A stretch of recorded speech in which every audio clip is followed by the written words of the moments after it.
Hi everyone, welcome once again to my channel.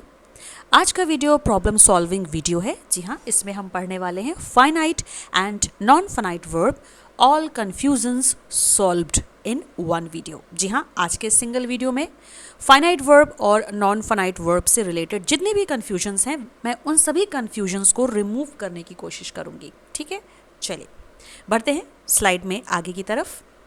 सबसे पहले हम जान लेते हैं एक बार फिर से कि फाइनाइट वर्ब और नॉन फाइनाइट वर्ब क्या होती है। वैसे तो फाइनाइट वर्ब और नॉन फाइनाइट वर्ब से रिलेटेड पर्टिकुलर वीडियोस मेरे चैनल पर अवेलेबल हैं। अगर आप चाहते हैं उन्हें स्टडी करना तो आप उन्हें देख सकते हैं और स्टडी कर सकते हैं। लिंक मैं आपको प्रोवाइड करा दूंगी डिस्क्रिप्शन बॉक्स में। चलिए आज के इस वीडियो में एक बार फिर से जान लेते हैं कि फाइनाइट वर्ब और नॉन फाइनाइट वर्ब को हम आइडेंटिफाई कैसे करेंगे। तो चलिए दोस्तों, समझते हैं फाइनाइट वर्ब और नॉन फाइनाइट वर्ब के बारे में। सबसे पहले मैं आपको बता देती हूँ फाइनाइट वर्ब क्या होती है, आप इसे कैसे आइडेंटिफाई करेंगे। ध्यान से समझिएगा। It has a subject and comes after it, यानी फाइनाइट वर्ब की अपना एक सब्जेक्ट होता है। ठीक है, और मोस्ट प्रोबेबली ये जो वर्ब होती हैं यानी कि फाइनाइट वर्ब, ये हमेशा सब्जेक्ट के बाद आती हैं, सब्जेक्ट के तुरंत बाद आती हैं। इस पॉइंट को आपको याद रखना है। सेकेंड पॉइंट है, it may be N action verb और अ हेल्पिंग वर्ब। जी हाँ, फाइनाइट वर्ब हो सकता है कि एक एक्शन वर्ब हो या फिर एक हेल्पिंग वर्ब हो। ठीक, डोंट वरी, यहाँ पर मैं आपको एग्जाम्पल्स की मदद से भी समझाऊंगी। देख लेते हैं third point, it is changed according to subject, tense, number और मूड ऑफ द सेंटेंसेस। जी हाँ, ऐसी वर्ब फाइनाइट वर्ब कहलाती है जो किसी सब्जेक्ट, टेंस, नंबर या फिर सेंटेंस के मूड के अकॉर्डिंग चेंज हो जाती है। यहाँ पर मैं आपको बता दूं कि किसी भी सेंटेंस में सब्जेक्ट या तो नाउन वर्ड होता है या फिर एक प्रोनाउन वर्ड। ठीक है, इसके अलावा टेंस होते हैं जो कि 3 टाइम में डिवाइड रहते हैं, प्रेजेंट, पास्ट, फ्यूचर। ठीक है, इन तीनों टेंसेस की 4 कैटेगरीज होती हैं। तो इन पर्टिकुलर टेंसेस के अकॉर्डिंग भी हमारी वर्ब्स चेंज हो जाती हैं, चाहे वे एक्शन वर्ब हो या फिर हेल्पिंग वर्ब। अब बारी आती है नंबर की, यानी वचन, एक वचन, बहुवचन, जिन्हें हम इंग्लिश में कहते हैं सिंगुलर नंबर और प्लूरल नंबर। ठीक, सब्जेक्ट के ही वचन चेंज होते हैं यानी नंबर चेंज होते हैं, सिंगुलर नंबर हो जाएगा, प्लूरल नंबर हो जाएगा। उसी हिसाब से सेंटेंस में जो वर्ब आती है वो चेंज होती है। अगर सेंटेंस की वर्ब चेंज हो रही है तो ऑब्वियस सी बात है कि वो वर्ब आपकी फाइनाइट वर्ब होगी जो कि नंबर के अकॉर्डिंग चेंज हो रही है। दोस्तों, यहाँ पर एक छोटी सी कन्फ्यूजन है जो हर किसी के माइंड में ज़रूर स्ट्राइक होती है, तो इस कन्फ्यूजन को मैं यहाँ पर लेकर आई हूँ सॉल्व करने के लिए। ध्यान से देखिए, सेकेंड पॉइंट में मैंने यहाँ पर लिखा है कि जो फाइनाइट वर्ब होती है वो या तो एक्शन वर्ब हो सकती है या फिर हेल्पिंग वर्ब। अब आपकी जो कन्फ्यूजन है वो है related to an action verb. जी हाँ, एक्शन वर्ब से रिलेटेड है। फाइनाइट वर्ब एक्शन वर्ब कैसे हो सकती है? बिल्कुल हो सकती है। देखिए, 2 ऐसे टेंसेस होते हैं जिनके सेंटेंसेस में हम हमेशा ही एक्शन वर्ब को यूज़ करते हैं, ना कि हेल्पिंग वर्ब को, और वो भी उसके अफर्मेटिव सेंटेंसेस में। तो जी, सबसे पहला जो टेंस होता है वो है प्रेजेंट इंडेफिनिट टेंस, और प्रेजेंट इंडेफिनिट टेंस के अफर्मेटिव सेंटेंसेस में वर्ब की बेस फॉर्म लगाई जाती है और उसके साथ एस और ES भी लगाया जाता है अकॉर्डिंग टू द सब्जेक्ट्स। इसके बाद दूसरा जो टेंस है वो है पास्ट इंडेफिनिट टेंस का, जिसके अफर्मेटिव सेंटेंसेस में हम केवल वर्ब की सेकेंड फॉर्म का यूज़ करते हैं। वहाँ पर अफर्मेटिव सेंटेंसेस में किसी भी प्रकार की कोई हेल्पिंग वर्ब यूज़ नहीं की जाती है। ठीक, तो उन्हें भी हम फाइनाइट वर्ब कहेंगे, यानी यहाँ पर एक्शन वर्ब को फाइनाइट वर्ब कहा जाएगा। एग्जाम्पल्स से ये सारी बातें मैं आपको क्लियर करूँगी। चलिए आगे समझते हैं। आइए बात कर लेते हैं मूड ऑफ द सेंटेंस की। जी हाँ, जब कोई वर्ब सेंटेंस के मूड के अकॉर्डिंग चेंज होती है तो वो वर्ब आपकी फाइनाइट वर्ब कहलाती है, और मूड के हिसाब से जो वर्ब बदलती हैं और सेंटेंस में यूज़ की जाती हैं वे होती हैं मॉडल वर्ब। ठीक, जैसे may, might, can, could, should, would, will etcetera. तो ये सारी मॉडल वर्ब्स मूड के अकॉर्डिंग सेंटेंस में चेंज होती हैं और फाइनाइट वर्ब कहलाती हैं। चलिए अब हम बात कर लेते हैं नॉन फाइनाइट वर्ब की, उसके बाद हम इन्हें एग्जाम्पल्स की मदद से समझेंगे और सारी कन्फ्यूजन्स को भी दूर करेंगे। तो जी अब देख लेते हैं नॉन फाइनाइट वर्ब को हम आइडेंटिफाई कैसे करेंगे। ये एकदम अपोजिट होती है फाइनाइट वर्ब की। फर्स्ट पॉइंट है इसका, इट हैज़ नो सब्जेक्ट। जी हाँ, नॉन फाइनाइट वर्ब का कोई सब्जेक्ट नहीं होता है, यानी ये किसी भी सब्जेक्ट के बाद नहीं आती है। इसके बाद जो सेकेंड पॉइंट है वो कुछ इस तरह से है, non finite verb cannot perform action as a root of an independent clause. जी हाँ, यह एक इंडिपेंडेंट क्लॉज के मूल रूप से मुख्य क्रिया के रूप में कार्य नहीं करती है। इसीलिए तो ये नॉन फाइनाइट वर्ब है, क्योंकि इसे हम मेन वर्ब नहीं कह सकते हैं, क्योंकि ये मेन वर्ब की तरह कार्य नहीं करती है। इसके बाद नॉन फाइनाइट वर्ब का जो लास्ट पॉइंट है वो कुछ इस तरह से है, it is not changed according to anything. यानी नॉन फाइनाइट वर्ब पर किसी भी चीज़ का इफेक्ट नहीं पड़ता है। यह ना तो सब्जेक्ट के अकॉर्डिंग, ना ही टेंस के अकॉर्डिंग, ना ही नंबर के अकॉर्डिंग और ना ही मूड ऑफ द सेंटेंस के अकॉर्डिंग चेंज होती है। इस पर किसी भी चीज़ का कोई प्रभाव नहीं पड़ता है और यह किसी के भी अकॉर्डिंग चेंज नहीं होती है, बिल्कुल नहीं बदलती है। इसीलिए ऐसी सारी वर्ब्स को जो चेंज नहीं हो रही हैं उन्हें हम नॉन फाइनाइट वर्ब कह देते हैं। चलिए अब शुरू करते हैं एग्जाम्पल्स यानी कि सेंटेंसेस का सिलसिला, जिसमें हम देखेंगे कि किस तरह से फाइनाइट वर्ब और नॉन फाइनाइट वर्ब का यूज़ किया जाता है और उन्हें हम आइडेंटिफाई कर सकते हैं। यहाँ पर एग्जाम्पल में पहला सेंटेंस लिखा है, आई राइट अ लेटर। ये सेंटेंस आपका प्रेजेंट इंडेफिनिट टेंस का सेंटेंस है। यहाँ पर सब्जेक्ट है आई और राइट यहाँ पर मेन वर्ब है। तो अभी हमें सेंटेंसेस में केवल सब्जेक्ट और वर्ब पर ही फोकस करना है। अब मान लीजिए इस सेंटेंस में मैं सब्जेक्ट को चेंज कर देती हूँ, यानी कि आई प्रोनाउन वर्ड की जगह पर दूसरा कोई प्रोनाउन वर्ड लिख देती हूँ जो कि है शी।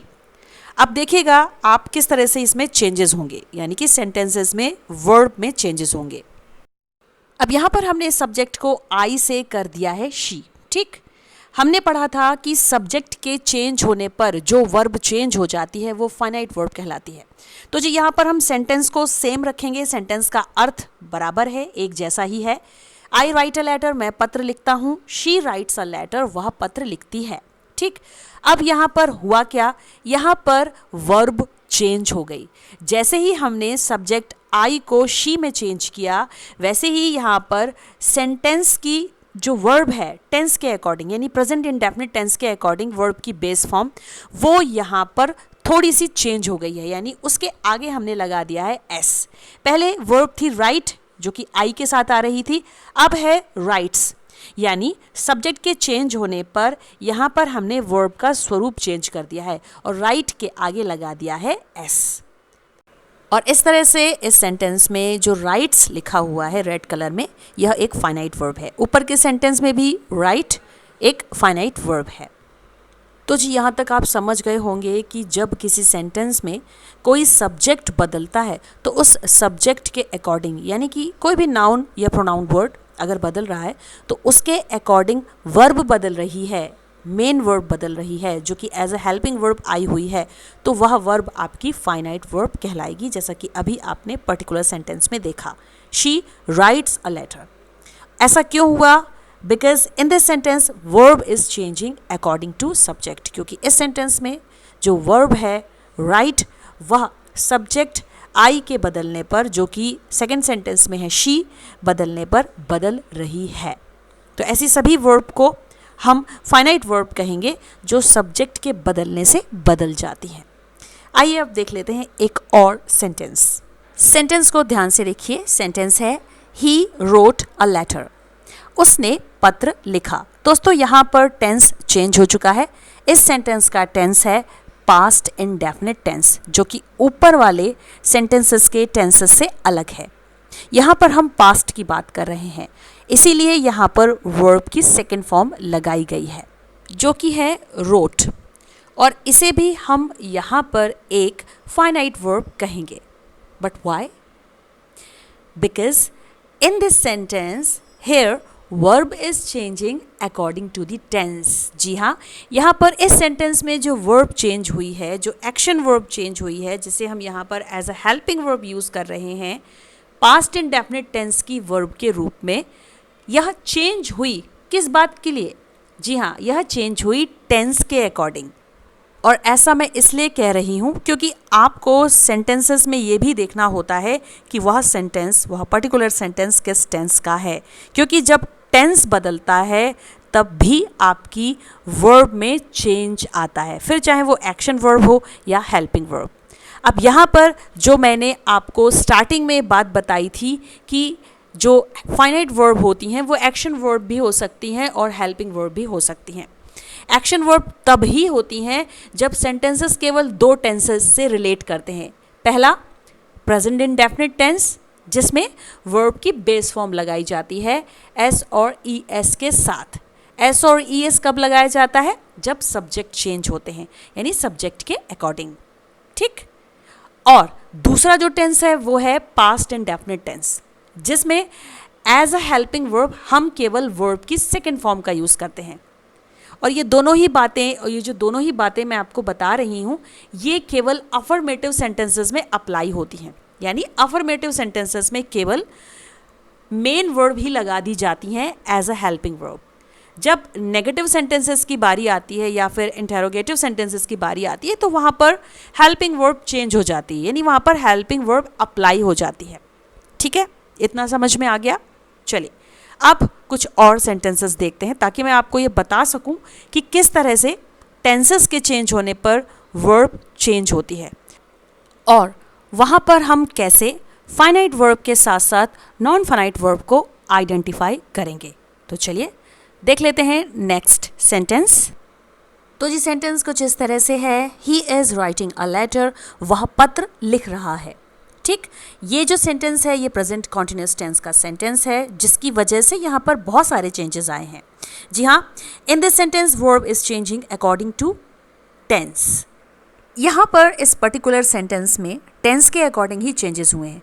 यहाँ पर जो वर्ब है इज, एक्चुअली में यह एक फाइनाइट वर्ब है. इसे हम फाइनाइट वर्ब क्यों कह रहे हैं? वो इसलिए क्योंकि यह सब्जेक्ट के तुरंत बाद आई हुई है और फाइनाइट वर्ब का अपना एक सब्जेक्ट होता है. ठीक, एक तो ये कंडीशन हो गई. और हाँ, फाइनाइट वर्ब जो होती हैं वो या तो एक्शन वर्ब होती हैं या फिर हेल्पिंग वर्ब होती हैं. अब यहाँ पर इज़ एक हेल्पिंग वर्ब है. इसके बाद यहाँ पर लिखी हुई है एक और वर्ब जो कि है राइटिंग. यहाँ पर वर्ब की आईएनजी फॉर्म, जिसे हम प्रेजेंट पार्टिसिपल फॉर्म भी कहते हैं, यह लगी हुई है. लेकिन क्या यह फाइनाइट वर्ब है? नहीं, इसे हम फाइनाइट वर्ब नहीं कहेंगे, इसे हम नॉन फाइनाइट वर्ब कहेंगे. लेकिन इसके नॉर्म्स क्या हैं? हमने कैसे पहचाना कि यह एक नॉन फाइनाइट वर्ब है? Very simple. सबसे पहला जो पॉइंट मैंने आपको बताया था नॉन फाइनाइट वर्ब में, वो ये था कि नॉन फाइनाइट वर्ब का कोई सब्जेक्ट नहीं होता है. तो आप देख पा रहे हैं कि राइटिंग, ये जो वर्ब यहाँ पर लिखी हुई है वो हेल्पिंग वर्ब के बाद लिखी हुई है. इसका मतलब ये है कि इसका कोई सब्जेक्ट नहीं है, ये यहाँ पर एकदम फ्री है. ऑलराइट. अच्छा, फिर सेकंड पॉइंट मैंने आपको बताया था फाइनाइट वर्ब के लिए कि यह एक एक्शन वर्ब हो सकती है या फिर यह एक हेल्पिंग वर्ब हो सकती है. तो हेल्पिंग वर्ब तो मैंने यहाँ पर आपको क्लियर कर दिया है कि वो फाइनाइट वर्ब है, लेकिन ये तो एक एक्शन वर्ब है. जी हाँ, ये यहाँ पर एक्शन वर्ब है, लेकिन एक्शन वर्ब होते हुए भी इसे हम फाइनाइट वर्ब क्यों नहीं कह रहे हैं? इसे जानने के लिए अब हम इस पर्टिकुलर सेंटेंस का टेंस चेंज कर देंगे. जी हाँ, प्रेजेंट कॉन्टिन्यूस टेंस से अब हम इसे चेंज करेंगे पास्ट कॉन्टिन्यूस टेंस में. तो जी सेंटेंस कुछ इस तरह से बनेगा, he was writing a letter, वह पत्र लिख रहा था. पहले सेंटेंस क्या था? वह पत्र लिख रहा है. ठीक है, तो प्रेजेंट से हमने पास्ट में यहाँ पर चेंज कर दिया है. तो टेंस के चेंज होने पर यहाँ पर कहाँ चेंज आ रहा है? जी हाँ, यहाँ पर हेल्पिंग वर्ब में चेंज आ रहा है. और हेल्पिंग वर्ब आपकी इज से चेंज हो गई है वॉज में. इसका मतलब ये है कि वॉज यहाँ पर एक फाइनाइट वर्ब कहलाएगी, क्योंकि टेंस के बदलने पर यहाँ पर चेंज हो रहा है. अब हमें यहाँ पर देखना है कि वॉज फाइनाइट वर्ब के बाद आई हुई एक और वर्ब राइटिंग जो कि आईएनजी फॉर्म में है, जिसे हम प्रेजेंट पार्टिसिपल फॉर्म भी कहते हैं। क्या इसमें कोई बदलाव आया है? जी नहीं। यहाँ पर सेंटेंस के टेंस बदलने पर भी मेन वर्ब में कोई बदलाव नहीं आया है, तो इसका मतलब ये है कि राइटिंग यहाँ पर एक नॉन फाइनाइट वर्ब होगी। तो जी लास्ट में मैं यहाँ पर आपको बताना चाहूँगी कि जब किसी सेंटेंस में कोई वर्ब एक्शन वर्ब होते हुए भी टेंस के बदलने पर बदल नहीं रही है, तो वो पर्टिकुलर एक्शन वर्ब आपकी नॉन फाइनाइट वर्ब कहलाएगी। ठीक है, जैसा कि अभी आपने इस लास्ट सेंटेंस में देखा, he was writing a letter. Writing यहाँ पर एक नॉन फाइनाइट वर्ब है और नॉन फाइनाइट वर्ब की थर्ड कैटेगरी यानी थर्ड टाइप का यहाँ पर यूज़ किया गया है, जो कि है पार्टिसिपल। राइटिंग यहाँ पर प्रेजेंट पार्टिसिपल फॉर्म है वर्ब की। और यहाँ पर मैं आपको फिर से रिमाइंड करा दूँ कि नॉन फाइनाइट वर्ब के 3 टाइप्स होते हैं। पहला है जेरेंड, दूसरा है इन्फिनेटिव और तीसरा है पार्टिसिपल। लास्ट सेंटेंस में जो आप एक्शन वर्ब देख रहे थे राइटिंग, वह एक पार्टिसिपल ही है, यानी यहाँ पर प्रेजेंट पार्टिसिपल फॉर्म का यूज़ किया गया है। सो आई होप यहाँ तक आपके समझ में आ गया होगा कि किस तरह से हम फाइनाइट वर्ब को और नॉन फाइनाइट वर्ब को सेंटेंसेस में आइडेंटिफाई कर सकते हैं जब किसी सेंटेंस में 2 से ज़्यादा वर्ब आती हैं या 1 से ज़्यादा वर्ब आती हैं। आइए दोस्तों वीडियो में आगे बढ़ते हैं और देखते हैं कुछ और कन्फ्यूजन्स फाइनाइट वर्ब और नॉन फाइनाइट वर्ब से रिलेटेड। मुझसे किसी स्टूडेंट ने पूछा था कि हैड ये जो वर्ब होती है, अगर किसी भी कॉम्बिनेशन वर्ब के साथ सेंटेंसेस में आती है तो हैड को हम फाइनाइट वर्ब कहेंगे या फिर नॉन फाइनाइट वर्ब। चलिए इसे मैं आज आपको समझाती हूँ। पहले यहाँ पर एक सेंटेंस देख लेते हैं जो कि लिखा हुआ है, I had been watching television since 2 o'clock, यानी 2 बजे से मैं टेलीविज़न देख रहा था। तो जी यहाँ पर ये particular sentence past perfect continuous tense का सेंटेंस है। इस टेंस के सेंटेंसेस में हमेशा हैड बीन हेल्पिंग वर्ब लगाई जाती है वर्ब की आईएनजी फॉर्म के साथ, जिसे हम प्रेजेंट पार्टिसिपल फॉर्म कहते हैं। तो जी सवाल जो मुझसे पूछा गया था वो ये कि हैड जो हेल्पिंग वर्ब होती है पास्ट परफेक्ट टेंस की या फिर पास्ट परफेक्ट कॉन्टिन्यूअस टेंस की, जिसमें हैड के साथ बीन लगा दिया जाता है, तो वहाँ पर हैड फाइनाइट वर्ब कहलाएगी या फिर नॉन फाइनाइट वर्ब। चलिए इस पर्टिकुलर सेंटेंस में आप देख पा रहे हैं हैड ये जो वर्ब लगी हुई है जिसे हम हेल्पिंग वर्ब कहते हैं, ये एक फाइनाइट वर्ब है। बट हाउ, कैसे पॉसिबल है? जी हाँ, ये क्वेश्चन जायज़ है। ये क्वेश्चन यहाँ पर रेज हो सकता है कि हैड को हम फाइनाइट वर्ब कैसे कह सकते हैं, क्योंकि अगर इस पर्टिकुलर सेंटेंस में जिसमें हैड ये वर्ब आई हुई है, अगर हम सब्जेक्ट को चेंज करते हैं, आई की जगह पर शी लगा देते हैं, इट लगा देते हैं, दे, वी, इस तरह से ही, शी, तो भी यहाँ पर ये जो वर्ब है ये चेंज नहीं होगी। और फाइनाइट वर्ब की ये डेफिनेशन होती है कि फाइनाइट वर्ब वे वर्ब हैं जो सब्जेक्ट के बदलने पर खुद बदल जाती हैं, लेकिन यहाँ पर तो ये बदल नहीं रही है, फिर इसे हम फाइनाइट वर्ब कैसे कहेंगे? इसके पीछे बहुत ही सिंपल सा रीज़न है। किसी भी वर्ब को फाइनाइट वर्ब कहेंगे या नहीं कहेंगे, इसके लिए हमें केवल ये नहीं देखना चाहिए कि सब्जेक्ट के बदलने पर वो पर्टिकुलर वर्ब बदल रही है या नहीं, बल्कि आपको ये भी देखना होगा कि टेंस के बदलने पर वर्ब बदल रही है या नहीं। और ऑब्वियस सी बात है कि अगर किसी सेंटेंस का टेंस बदलता है तो वहाँ पर वर्ब हमेशा बदलती है, जिसे हम हेल्पिंग वर्ब कह सकते हैं। ठीक है, क्योंकि हर एक टेंस की अपनी एक हेल्पिंग वर्ब होती है। चलिए इसे मैं आपको एक एग्जाम्पल की मदद से समझा देती हूँ। यहाँ पर हम सेंटेंस का टेंस चेंज कर देते हैं, प्रेजेंट परफेक्ट कॉन्टिन्यूअस टेंस। ठीक, चलिए सेंटेंस देखेंगे। सेंटेंस यहाँ पर मीनिंग में मैंने सेम ही रखा है, बस केवल टेंस को ही चेंज किया है। तो टेंस चेंज होने पर यहाँ पर सेंटेंस है आपका, I have been watching television since 2 o'clock, यानी 2 बजे से मैं टीवी देख रही हूँ। ठीक, प्रेजेंट परफेक्ट कॉन्टिन्यूअस टेंस का ये सेंटेंस है। अब देखिए यहाँ पर टेंस के बदलने पर क्या हुआ, वर्ब में चेंज आया। जी हाँ, आ गया। मैंने यहाँ पर हैड की जगह पर लगा दिया है हैव। अब आप अल्टरनेट इन दोनों टेंसेस को अगर चेंज करते हैं, प्रेजेंट परफेक्ट कॉन्टिन्यूस टेंस से अगर आप पास्ट परफेक्ट कॉन्टिन्यूस बनाते हैं तो हैव से हैड हो जाएगा, और पास्ट परफेक्ट कॉन्टिन्यूस टेंस से अगर आप प्रेजेंट परफेक्ट कॉन्टिन्यूस बनाते हैं तो हैड से हैव हो जाएगा। इसका मतलब यहाँ पर वर्ब बदल रही है। यानी जब भी ऐसी सिचुएशन आए जहाँ पर आपको फाइनाइट वर्ब को आइडेंटिफाई करना है तो आपको न केवल सब्जेक्ट देखना है बल्कि टेंस भी देख लेना है कि क्या टेंस के अकॉर्डिंग वर्ब चेंज हुई है। अगर चेंज हुई है, ऑब्वियस सी बात है कि टेंस चेंज होता है तो वर्ब चेंज होती हैं। मैं बात कर रही हूँ हेल्पिंग वर्ब की, तो वो सभी हेल्पिंग वर्ब आपकी फाइनाइट वर्ब कहलाती हैं। यहाँ पर हैव भी एक फाइनाइट वर्ब है। अब बात कर लेते हैं हैड और हैव के बाद आने वाली वर्ब की, जो कि इन पर्टिकुलर सेंटेंसेस में आई हुई हैं। ऊपर वाले सेंटेंस में भी बीन वॉचिंग, देखिए यहाँ पर 2 वर्ब्स आई हुई हैं, नीचे वाले सेंटेंस में भी बीन वॉचिंग सेम वर्ब्स हैं। तो यहाँ पर ये दोनों ही वर्ब्स आपकी नॉन फाइनाइट वर्ब कहलाएंगी दोनों ही सेंटेंसेस में। ऐसा मैं इसलिए कह पा रही हूँ क्योंकि बीन और वॉचिंग ये दोनों ही जो वर्ब हैं सेपरेटली भी चेंज नहीं हो रही हैं सब्जेक्ट के बदलने पर या फिर टेंस के बदलने पर। आप देख पा रहे हैं, आपके सामने ही है, डायरेक्टली आप देख सकते हैं कि ऊपर वाले सेंटेंस में भी हेल्पिंग वर्ब तो चेंज हो गई है, हैड से हैव हो गई है, लेकिन बीन और वॉचिंग ये दोनों ही वर्ब सेम है।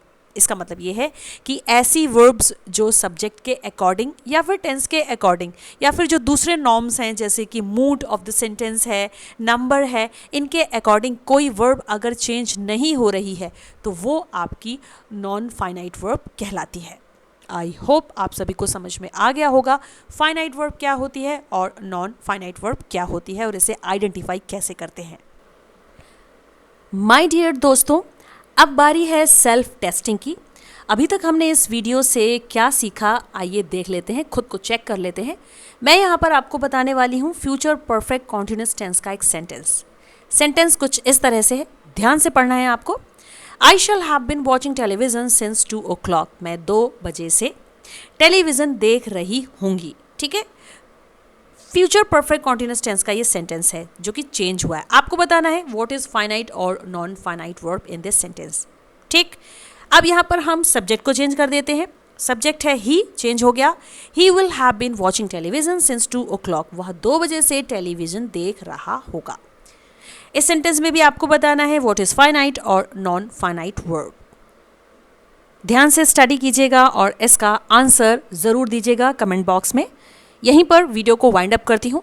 मिलती हूँ आपसे नेक्स्ट वीडियो में एक न्यू टॉपिक के साथ। तब तक के लिए keep watching, keep learning and thanks for watching the video and subscribe my channel. Take care.